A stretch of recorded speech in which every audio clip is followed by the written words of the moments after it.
आराम से भाई, न्याय की जीत हुई है और न्याय की जीत हुई है। न्याय की माननीय न्यायमूर्ति ने गिरफ्तारी पर रोक लगा दी है और पूरी सुनवाई पूरी कर ली है। उन्होंने फैसले को भी सुरक्षित रख लिया।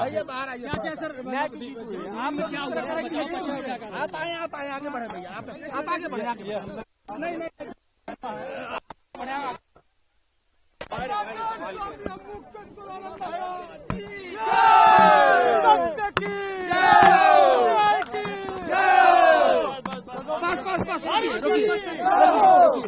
बोलिए भैया, बोलिए।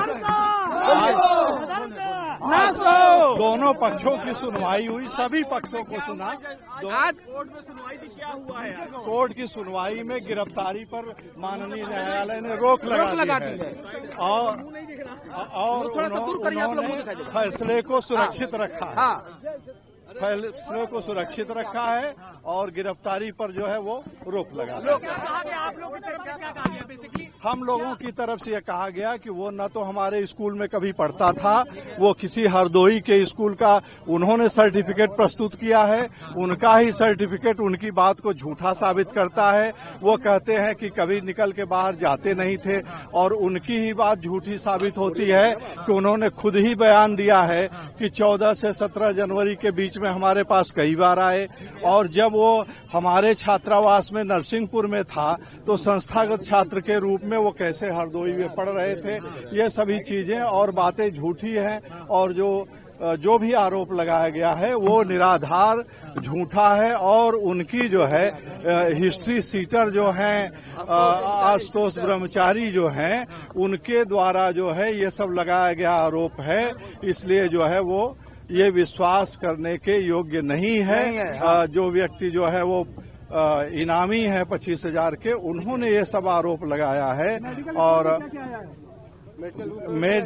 मेडिकल रिपोर्ट में कुछ नहीं आया है। मेडिकल रिपोर्ट में 1-1.25 महीने के बाद कोई मेडिकल रिपोर्ट होती है तो उसमें ऐसा कुछ नहीं आता है।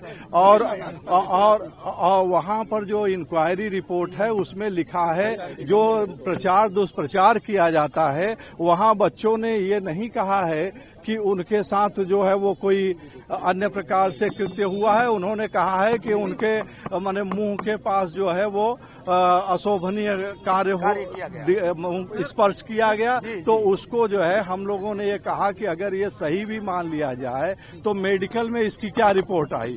तो मेडिकल में यही रिपोर्ट है कि भाई अब जो हम लोगों को इन्होंने मौखिक बताया है लेकिन अब मेडिकल रिपोर्ट में तो कोई कंक्लूसिव कुछ है नहीं। नाबालिग होने को लेकर क्या हुआ? मार्कशीट देखी गई, ऐसा कुछ मार्कशीट जो देखी गई नाबालिग के लिए वो तो नीचे का न्यायालय बताएगा। वो तो जुवेनाइल जस्टिस एक्ट के अंतर्गत वो कोर्ट ने जो है वो अपना उसको देख लिया। वो मुख्य रूप से उन्होंने आयु के प्रमाण पत्र के लिए बताया था लेकिन वो ये भूल गए थे कि उसमें संस्थागत छात्र लिखा है और वो 2025 में संस्थागत छात्र के रूप में हरदोई के विद्यालय से पास किया है 2025 में, जबकि वो कह रहा है कि हम 2024 से उनके यहाँ नजरबंद थे उनके छात्रावास में।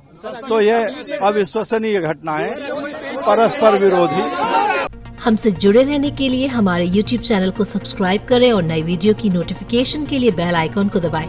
अगर आप ये वीडियो Facebook पर देख रहे हैं तो लाइक जरूर करें और ज्यादा से ज्यादा शेयर करें। धन्यवाद।